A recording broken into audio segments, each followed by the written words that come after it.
Mes chers camarades, bien le bonjour. Alors aujourd'hui, je vais me lancer dans le multicouleur avec la Anycubic Cobra 3 Combo. Donc ici, je vais vous donner un avis assez rapide sur ce que j'en pense.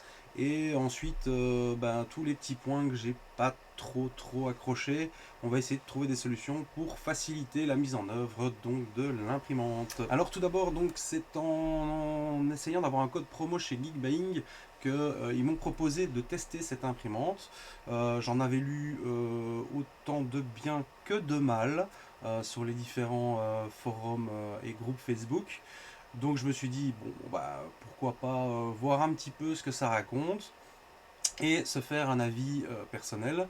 Donc ici, si évidemment l'achat de l'imprimante vous intéresse, je vais mettre un lien affilié dans la description de la vidéo avec un code promo. Donc je pense que l'imprimante, à l'heure où je parle, vous pourrez l'avoir à 354 € avec le S-Pro, donc avec le système multicouleur. Donc ça reste en dessous plus d'une centaine d'euros d'une A1 combo de chez Bamboo Lab.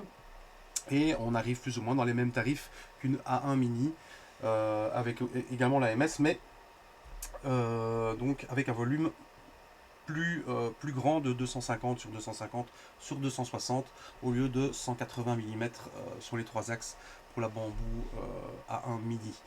Donc voilà, donc est-ce que le compromis en vaut la chandelle? J'ai envie de vous dire, ça va dépendre de votre profil, vraiment. Donc ici, on est sur un système qui a un ou deux avantages par rapport à Bamboo, enfin surtout un, qui est le système S-Pro, qui fait dryer en plus de faire le multicouleur, donc c'est l'avantage par rapport au Bamboo Lab et la MS Lite. Mais sinon, donc voilà, ça va dépendre aussi si vous voulez passer un peu plus de temps dans les réglages et tout ce qui s'ensuit, que sur une Bamboo, il y aura peut-être un peu moins de travail à faire. Mais on va voir ça tout de suite dans... Alors déjà, je peux vous dire que j'ai galéré, mais vraiment galéré au début. Il y avait quelque chose que je ne comprenais pas, je ne savais pas si ça venait de moi, si ça venait du fichier que j'utilisais, si ça venait de l'imprimante. Bon, en bon technicien, je me suis dit que le problème, c'était moi. Euh, on peut dire que oui et non. Donc j'ai eu pas mal de soucis. J'ai voulu imprimer donc pour ma fille un petit Bluey, donc un petit chien d'un dessin animé. J'ai pris un fichier comme ceci où vous voyez j'ai une surface au niveau du plateau qui va pas être proportionnellement énorme par rapport au dessus. Donc j'ai fait des essais et des essais pour avoir toujours et encore le même problème. Donc les fichiers se barraient au bout d'un certain temps, mais certain temps ça veut dire quand même pas mal de déchets avec le multicouleur, hein. Donc peu importe l'imprimante, du déchet multicouleur on va en avoir, hein. On aura peut-être moins dans certaines imprimantes comme une Prusa XL ou peut-être d'autres que je n'ai pas en tête, mais qui ne sont pas du tout dans les mêmes tarifs. Donc ici, on a un système qui fonctionne, mais qui fait des déchets. Ça, c'est une certitude. Je vais vous montrer quelques photos après. Et donc, moi, mon plus gros échec, ça va être donc celui-ci. Donc, on voit qu'il y a des décalages en X. Donc, je me suis dit, ça vient sûrement de ma courroie. Je me disais pourtant que j'avais quand même essayé de la régler quand j'ai reçu l'imprimante. Je me suis dit, bon, elle m'a l'air un petit peu faiblarde. Je vais la retendre. Et une fois que je l'ai retendue un petit chouïa de trop, je l'ai cassé. Ce qui veut dire que soit il y avait un petit défaut sur la courroie et le fait de la retendre encore un petit peu, ça l'a juste terminé. Soit c'est moi qui l'avais clairement serré de trop au départ. Je vais laisser un doute là-dessus, hein. D'accord. Donc je n'accuse ni l'imprimante ni moi. Et en même temps je nous accuse tous les deux. Donc je l'ai changé, hein, c'est pas trop compliqué à faire, hein. Il faut enlever le petit cache à gauche, le petit cache à droite et on sait accéder aux pièces assez facilement. Il y a quelques vis à enlever, mais bon, c'est pas une catastrophe en soi. En une demi-heure à peine, j'avais remplacé la courroie par une que j'avais de stock. Mais donc voilà mon petit premier déboire avec cette imprimante. en plus du fait que ça n'adhérait pas au plateau. Et là aussi, gros problème de ma part, c'est que le Z offset, je ne m'étais pas rendu compte tout de suite, je ne sais pas pourquoi, mais les pas du Z offset sont de 10 à 50 microns. Ce qui fait pas beaucoup quand on règle le Z offset, et habitude avec toutes les autres imprimantes que j'ai que les pas soient plus grands au départ, parce que vu qu'ici il n'y en a que deux, par exemple sur mes autres imprimantes Clipper, il y a quatre variations, donc on peut descendre beaucoup plus vite, etc. Je ne me suis pas vraiment rendu compte, et donc mon Z offset n'était pas du tout assez écrasé, et j'avais pour le coup des décrochages au niveau du plateau, etc. Donc ça, c'était clairement de ma faute. J'ai vu également que pas mal de personnes avaient un plateau pas droit, donc un petit peu concave ou dans l'autre sens, je ne sais plus. Donc ici, ce que vous pouvez voir, c'est que je vais vous montrer sur l'autre caméra. Alors voilà, on peut voir que ici, hop là, voilà, ici, ce sont des entretoises métalliques. Alors, ce qui veut dire qu'on ne peut pas régler le plateau dans les quatre coins, comme sur les autres imprimantes, ce qui est assez ennuyant quand on a un bed qui n'est pas droit. Par contre, vous avez l'accès facile aux quatre vis de fixation du plateau qui sont ici. Donc, ça c'est assez pratique. Et donc, ce que moi je pense faire par la suite, si moi ici j'ai pas vraiment de problème, mais si j'avais un problème là-dessus, ce que je ferais, ce serait d'utiliser les fameux petits tubes en silicone. Je remplacerai les entretoises. Ici, je pense que les entretoises doivent faire 14 mm et ici on est à 16 mm, donc il y a moyen de l'écraser un petit peu ou pas. Et à ce moment-là, on va pouvoir avoir une possibilité de régler le plateau et de corriger assez facilement le fait que le plateau ne soit pas droit. Alors évidemment ici, j'ai pas envie de faire comme dans beaucoup de vidéos, parce qu'il y a des vidéos sur la Cobra 3 Combo, il y en a multitude sur YouTube, donc je vois pas bien l'intérêt de refaire un unboxing, une présentation de tout ce qui est matériel. Je préfère vous donner mon avis et des solutions aux petits couacs que j'ai eu, histoire de compléter ce qu'on peut trouver à droite à gauche. Donc si vous voulez par exemple un unboxing et une présentation, moi ici j'ai un ami qui l'a reçu également. Vous pouvez le voir ici, c'est la chaîne de Jean-Hugues 3D Printer. D'accord, il a fait le petit déballage, etc. Et donc il l'a déjà fait, donc je vous conseille d'aller vous abonner chez Jean-Hugues. Chez Jean Hubert, et ça lui fait un petit peu de pub, et au moins vous aurez le complément d'information que je ne vous donne pas. Alors donc au final, l'imprimante pas parfaite. On va voir les petites corrections qu'on peut apporter. Le gros plus, donc, comme je l'ai dit, c'est le Espro qui est vraiment sympa. J'ai pas eu de problème avec même des bobines en carton. Maintenant bon, elles étaient pleines, donc c'est pas dans ces cas-là qu'elles posent vraiment le plus de soucis, mais j'ai pas eu de soucis avec le S-Pro, donc ça c'est déjà pas mal. Maintenant, ce que vous allez voir aussi, c'est que le système de la tête, donc la tête elle est assez balèze, hein, on peut voir par rapport à ma main. Je vais fixer. Alors il vous faudra clairement au moins deux accessoires pour le système de multicouleur à imprimer. J'en ai imprimé un modèle, mais c'est pas forcément le meilleur à mon avis, donc il y en a certainement d'autres à trouver et peut-être plus efficaces. Donc je vais vous montrer tout de suite les deux petits trucs que j'ai imprimés pour le système de plonge. Alors voilà, vous allez avoir ici le système d'éjection qui est ici, hein, qui fonctionne avec l'aimant qui est là, d'accord. Ce qui veut dire que le retour, il est assez violent, je dois avouer. Ce qui veut dire que la petite crotte de filament qui est éjectée est réellement éjectée loin. J'ai trouvé ça impressionnant, les premières éjections. Je me suis dit, ah oui, quand même, ça dégage quand même assez loin. Donc j'ai mis quelque chose pour retenir les petites crottes. Parce que sinon, j'allais en trouver mais vraiment partout et à des distances assez impressionnantes. Donc il y a un système qu'on vient mettre ici. Hop, voilà. Donc ce système, ceci, hop, voilà, pardon. Voilà, on vient simplement le clipser. Bon, le système est pas ouf. Bon, j'aurais peut-être pas dû le faire en PLA évidemment aussi. Mais ça permet de pouvoir stopper l'éjection et ensuite de pouvoir mettre dans un bac, voilà, comme celui-ci, hein. Voilà, qu'on peut mettre ici sur le côté afin de pouvoir récolter les petites crottes, sachant que en fonction du fichier que vous avez, la quantité peut être assez astronomique. Donc revenez régulièrement, soit pour le vider, soit pour mettre de côté les petites crottes, ou essayer d'imprimer peut-être un bac plus grand que celui qui est là. Mais le système multicouleur fait du déchet, ça, il n'y a pas à en discuter.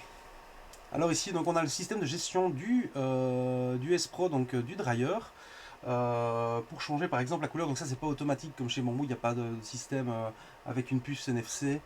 Donc il va falloir cliquer une fois sur la bobine, vous avez un petit crayon qui apparaît, et ensuite vous cliquez sur le crayon, vous pouvez changer le matériel et la couleur. Donc c'est à faire manuellement, et une fois que c'est fait, vous pouvez synchroniser ce qui vous avez rentré avec le slicer. Donc ça c'est assez sympa, mais ça doit être fait absolument manuellement. Vous avez aussi le système de dryer qui, ici on vous donne la température à l'intérieur. Il vous suffit de mettre le temps et soit la température, soit les presets qui sont déjà dans la machine. Donc ici on peut aller, si je mets par exemple 45 heures, vous n'en aurez d'office que 24, c'est le maximum. Et là on peut entendre, il y a quand même un petit système de ventilation, donc ça fait quand même un petit peu de bruit. Mais ça fait quand même pas mal de le taf. Je dois avouer que je l'ai utilisé pendant le print de 24 heures que j'ai fait, et ça fonctionnait assez bien à ce niveau là. Alors ici je vais vous faire un petit tour d'horizon via des photos, comme ça au niveau qualitatif je pense que ce sera plus facile que vous les montrer tout simplement comme ceci, hein. Donc là on voit, ça c'est l'impression multicouleur que j'ai réussi, qui a pris 24 heures pour 6 petits chiens, qui a généré pas mal de déchets. Je vais vous montrer, donc elle a généré pas mal de déchets, évidemment j'ai eu aussi pas mal d'échecs. Donc là comme on peut voir, hein, tous mes essais. Alors ici c'est une carte de la Terre du Milieu que j'ai trouvée sur Maker World, qui est vraiment assez sympa et qui est assez bien sorti. Bon, c'est pas vraiment du multicouleur qu'on a une obligation d'AMS, hein, donc c'est des changements de couches successifs, mais ça facilite clairement. Je l'ai lancé et puis je suis revenu, c'était comme ça. Donc assez sympa. On peut voir avec un autre éclairage. Ici, vous allez voir, voilà, il y a uniquement les déchets pour faire les 6 petits blouis avec la tour de purge. Donc j'ai pas pesé, mais il y a quand même pas mal de déchets. Alors voilà, ici une autre petite impression multicouleur ici, hein, où il y avait 4 couleurs dans la carte, hein, donc une carte aussi de la Terre du Milieu, mais en réel 3D. Donc ici on peut voir le blouis d'un peu plus près. Voilà. Hop, je vais zoomer. Donc c'est de la couche de 0,2. J'ai peint dans le slicer les différentes couleurs. Donc c'est clairement pas parfait, mais ça fait le taf, hein. Voilà encore une autre photo avec les déchets. Hop, voilà les petits blouis, hein, donc l'impression terminée, donc aucun souci, aucun décalage. Et l'impression est pas loin d'être assez bien réussie. Je pense que j'aurais pu faire encore quelques petits réglages un peu plus fins au niveau de mes filaments, hein, parce que j'ai fait ça un peu à la va-vite. Mais en soi, l'impression ici, avec une autre luminosité, on voit que c'est quand même assez propre, hein. On voit ici, il y a des endroits où c'est pas top top. Je pense que ça vient de la mise en couleur sur le slicer, mais évidemment, il faudrait que je creuse un peu plus. Mais au moins, vous avez des résultats d'une première impression multicouleur. Donc voilà, première couche, une fois que on règle le Z offset un peu mieux, même si là il n'était pas encore parfait. Et donc voilà, et alors le petit déboire avec la courroie qui a explosé, mais qui a été remplacée. Donc ça, on verra qui est le fautif réellement, mais je n'accuserai donc personne, ni moi, ni la machine, ou les deux, encore une fois. Et donc voilà pour les petits extraits. Alors ici, on va aller sur la partie slicer. Donc je ne suis pas parti chez le slicer d'Anycubic. Enfin, oui et non. J'ai pris leur version Anycubic Next, Slicer Next, qui est en fait une version, comme vous pouvez le voir, identique à Orca Slicer. Donc c'est Orca Slicer à la sauce Anycubic. Les paramètres sont identiques, on peut changer identiquement les mêmes choses. Donc là, je suis encore en train de travailler sur le profil. Donc il faudra encore un petit temps avant de voir quelque chose de correct, hein, parce que là, je suis encore très très loin du compte. Vous pouvez modifier vos paramètres machine, vous pouvez modifier vos paramètres filaments. Vous pouvez évidemment sélectionner tous les filaments que vous voulez, ajouter vos configurations. Vous avez donc la partie aperçue, donc ça ne change. Vous avez la partie qui est traduite d'une façon exemplaire, donc qui s'appelle établi au lieu de machine. Et ici, vous allez pouvoir évidemment retrouver tous les paramètres de votre imprimante. Ici, vous avez l'état de votre imprimante, ce qui veut dire si elle est libre, pas libre, mais aussi la version du firmware. Et elle vous indiquera s'il y a une nouvelle version de firmware pour la machine ou pour le S Pro. Donc j'ai déjà eu le cas sur les deux, donc c'est très pratique. Depuis l'ordinateur, vous faites facilement votre mise à jour, donc ça c'est assez pratique. On a la possibilité ici de changer, comme sur la machine, vos filaments. Donc ici on peut voir que je peux choisir le filament que j'installe ainsi que sa couleur, hein.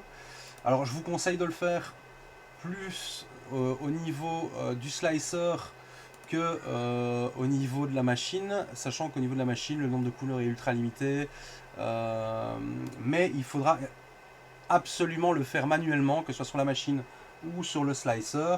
Et quand vous êtes ici, vous avez un petit bouton qui est ici, qui permet de synchroniser ce que vous avez rentré au niveau de votre S Pro, et donc de changer automatiquement les couleurs de filaments que vous avez installés et configurer manuellement dans votre S Pro. La partie caméra, donc ici moi j'ai essayé une webcam que j'avais, je vois qu'elle est affichée en tant que webcam sur l'écran de l'imprimante, mais elle n'affiche rien, donc je suppose qu'elle n'est pas compatible pour X ou Y raison, ça il faut encore que je cherche. Donc la partie dryer qui peut être utilisée pendant 24 heures, la partie pour tout ce qui est déplacement, avec le petit avertissement qui vous dit de quand même faire gaffe et d'être présent pas trop loin de l'imprimante pour pouvoir ne pas faire des dégâts. Il y a une détection par IA, mais ça sans caméra ça ne fonctionne pas. Et alors vous pouvez connecter votre slicer comme pour Bamboo Lab ou Orca Slicer sur Maker Online, la version Anycubic de Maker World, hein. Donc voilà. Alors Maker Online, qui n'est pas du tout une copie de Maker World. Donc c'est un site où vous pourrez trouver des STL multicouleurs et tout ce qui s'ensuit. Donc ça, voilà, on peut découvrir. L'avantage de Maker Online, c'est que des profils sont souvent, pas toujours évidemment, disponibles pour la Cobra 3. Donc ça facilite un petit peu comme pour chez Bamboo. Donc vous pouvez trouver facilement pas mal de fichiers. Ce qui reste sympa comme pour la concurrence, vous avez un système de points. Donc si vous avez connecté votre slicer, chaque fois que vous faites des étapes, ici donc uploader des modèles, télécharger des modèles, faire des votes, enfin de donner des cotations sur certains profils, certains fichiers, tout ce qui s'ensuit, ou alors participer à des concours hein, que Maker Online lance, hein, comme chez Printable ou Bamboo ou Maker World. Vous avez un système de check-in, donc tous les jours, si vous vous y passez et que vous faites votre petit check-in, vous avez à chaque fois des points et qui sont de plus en plus importants, histoire de... bah, voilà. Moi par exemple ici j'ai 100 points alors que j'ai pas encore fait beaucoup. Donc c'est déjà pas mal. Et si vous allez donc sur le shop, on peut voir que 600 points c'est l'équivalent à 30 $, donc de bon d'achat.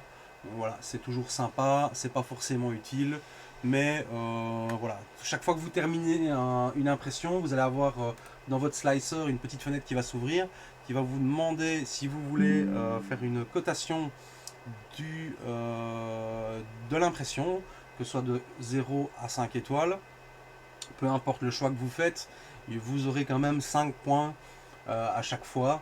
Donc voilà, c'est pas le truc le plus foufou, mais c'est toujours sympa de pouvoir se dire qu'au bout d'un moment, on va avoir une bobine gratuite, juste en ayant imprimé et en participant à la communauté, en uploadant des profils ou autres. Donc ça, c'est assez sympa.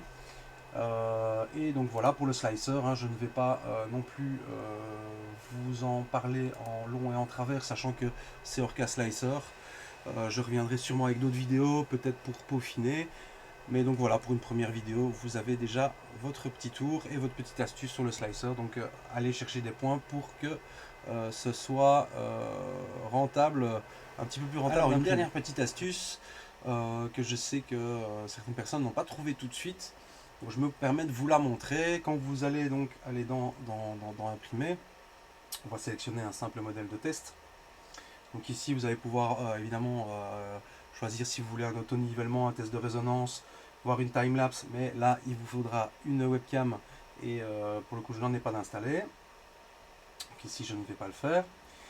Vous allez pouvoir directement donc changer le filament que vous voulez imprimer votre petit Benchy ici en l'occurrence, ou alors il va vous donner les 4 filaments et vérifier que c'est bien les bons filaments qui sont dans les bons endroits. Une fois que vous faites imprimer, la petite astuce c'est que le système de purge est ici, donc caché avec il y avait une petite flèche. Et là vous pouvez changer, il est sur 1 au départ. J'ai vu certaines personnes, il y a 0,4, ça fonctionne assez bien. Surtout quand vous activez le système de nettoyage. Ça je vais vous montrer directement. Dans le slicer, il y a le système de nettoyage. Si vous allez dans Autres, vous avez l'activation de la purge qui est ici. Et alors vous avez l'option purger dans le remplissage de l'objet. Donc ça permettra ça vous permettra évidemment d'utiliser moins ce système de purge avec des options comme ça afin de faciliter, de diminuer plutôt les déchets de l'impression. Donc moi ici j'étais en 0,8 parce que pour le petit blouis qui était ici au niveau du brun c'était pas top. Mais j'avais pas encore fait attention à cette option au niveau du remplissage, donc je peux encore normalement descendre bien plus bas, donc certaines personnes 0,4, je pense que le plus que j'ai vu c'est 0,6, mais donc voilà, comme ça vous savez où est cette petite option. Alors voilà pour ce petit tour d'horizon, ce léger petit retour et ces quelques petites astuces. J'espère que je vous aurai appris 2-3 trucs, si pas, bah, merci d'être quand même resté jusque là. Encore une fois, merci à Geekbuying qui m'a permis de tester l'imprimante. Je vais continuer et certainement faire quelques tutoriels afin d'améliorer tout ça. Même si j'ai dans ma tête une liste de tutoriels relativement conséquente et je ne sais jamais par quoi commencer. Mais donc voilà, ici pour remercier Geekbuying, je me suis permis de faire cette vidéo. Donc n'hésitez pas à aller sur le lien en description si la machine vous intéresse. J'ai 2 ou 3 codes promo qui donnent plus ou moins l'équivalent, donc 354 € chez Geekbuying. N'hésitez pas à vous abonner à la chaîne, moi ça me fait toujours plaisir de voir le compteur monter. Et un petit commentaire ou tout ce qui s'ensuit, ça fait toujours plaisir, sans obligation bien évidemment. Je fais ça pour le plaisir et que si personne ne regarde, mais si vous regardez, ça me fait toujours plaisir de voir que mon retour vous satisfait ou pas. Donc voilà, je suis ouvert à la critique, je ne suis clairement pas le plus expert dans le multicouleur vu que c'est ma première. Et donc j'espère que cette vidéo vous aura aidé. Et n'hésitez pas à vous poser vos questions. Si je sais y répondre, j'y répondrai. Et si je n'ai pas la réponse, eh ben je ferai comme vous, je chercherai. Longue vie et prospérité, que la force du print soit avec vous.